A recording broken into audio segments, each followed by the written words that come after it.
Kami ingin bertanya pada Mas Aan, apa sih hukumnya Mas Aan jualan garam ruqyah?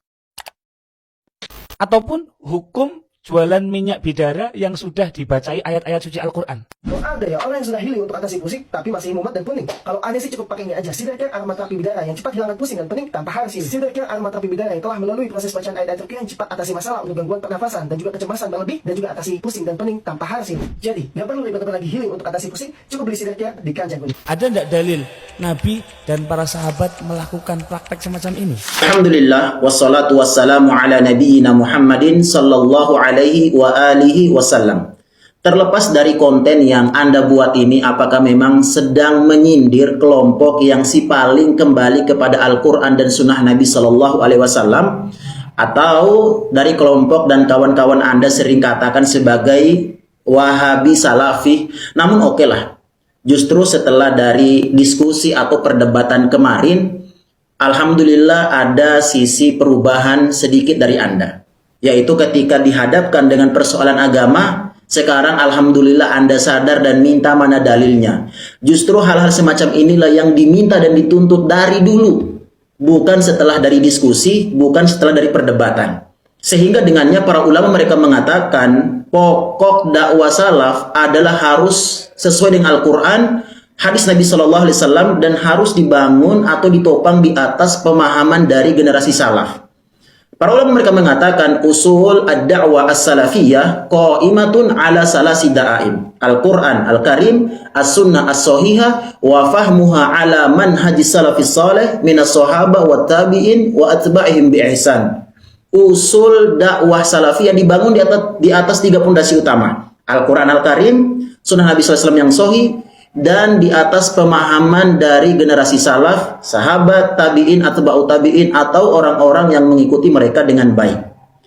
Kita ketika dihadapkan dengan persoalan agama seperti diskusi atau perdebatan kemarin, itu kita sedang dihadapkan dengan masalah tabarruk. Lalu kemudian dimintakan dalil, itu menjadi sesuatu yang harus, sebuah kewajaran. Dihadapkan dengan persoalan agama, dihadapkan dengan persoalan ibadah, yang dituntut adalah mana dalilnya. Itu sebuah keharusan loh.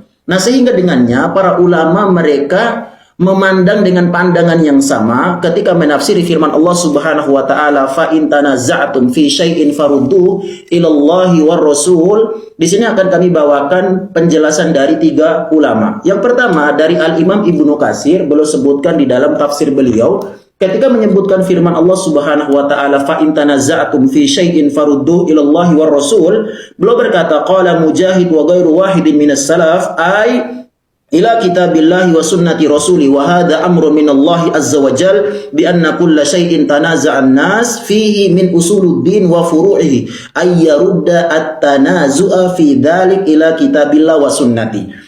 Maksudnya adalah kembali kepada Allah dan Rasulnya adalah kembali kepada Al-Quran, kitab Allah dan sunnah Nabinya Sallallahu Alaihi Wasallam, dan ini merupakan perintah dari Allah. Wahada amrun minallah, perintah dari Allah Subhanahu wa Ta'ala. Karena setiap kita baik dalam masalah usuluddin wa furu'uhi, cabang-cabangnya akan pasti ada perdebatan, perdiskusian, perbedaan pandang. Maka kita dituntut untuk kembali kepada apa? Al-Quran dan sunnah Nabi Sallallahu Alaihi Wasallam. Itu pandangan Al-Imam Ibnu Katsir mengenai ayat tadi. Adapun pandangan oleh Syekh Abdurrahman bin Nasir As-Sa'di di dalam kitab Taisir Karimir Rahman fi Tafsir Kalamil Mannan berkenaan dengan ayat tadi, maka beliau berkata summa amaru bi raddi kullama tanaza'an nas fihi min usuluddin wa furu'ihi ilallahi wa ila rasuli ay ila kitabillah wa sunnati rasuli.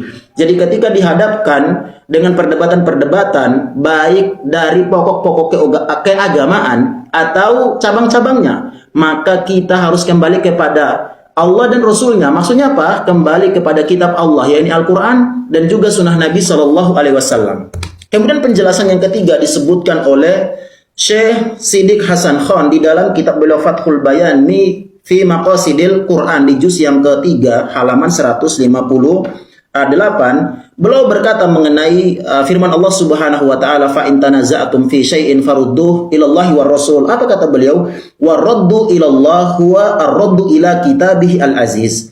Waraddu ila rasul huwa ar-raddu ila sunnati al-mutahhara ba'da mauti wa amma fi hayati faraddu ilahi su'al.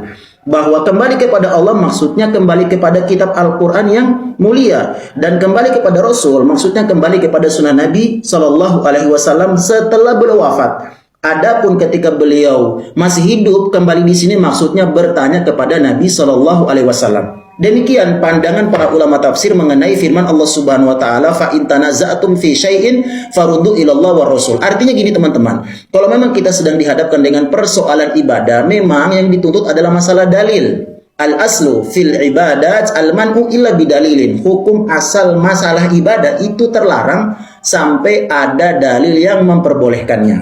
Ya, sehingga ketika kita sudah dihadapkan dengan persoalan seperti ini, jangan minder. Jangan takut atau jangan malu untuk minta dalil, karena memang demikian tuntunannya. Sebagaimana disebutkan oleh Al-Imam Ibnu Katsir dari Mujahid, wa hadza amru minallah. Ini adalah perintah Allah Subhanahu wa taala, dan untuk kembali kepada Al-Qur'an, hadis Nabi sallallahu alaihi wasallam itu merupakan di antara prinsip dakwah generasi salaf. Sebagaimana tadi yang kita sampaikan bahwa pokok dakwah generasi salaf, usul ad-da'wah as-salafiyah qa'imatun ala salasi da'aim. Al-Quran Al-Karim, As-Sunnah As-Sahihah, wa fahmuha ala manhajis salaf. Bahwa pokok dakwah salaf itu terdiri dari 3 pondasi utama: Al-Quran, Sunnah Nabi, dan pemahaman para sahabat, tabi'in, dan orang-orang yang mengikuti mereka dengan baik. Kita dituntut untuk kembali kepada Al-Quran, dituntut kembali kepada hadis Nabi SAW, bukan berarti kita mau mengabaikan pendapat-pendapat ulama, tidak. Pendapat ulama itu butuh dalil, bukan dalil. Paham ya? Jadi pendapat ulama, pendapat mereka itu butuh dalil. Bukan berarti pendapat mereka kemudian langsung menjadi dalil, hujah, tidak.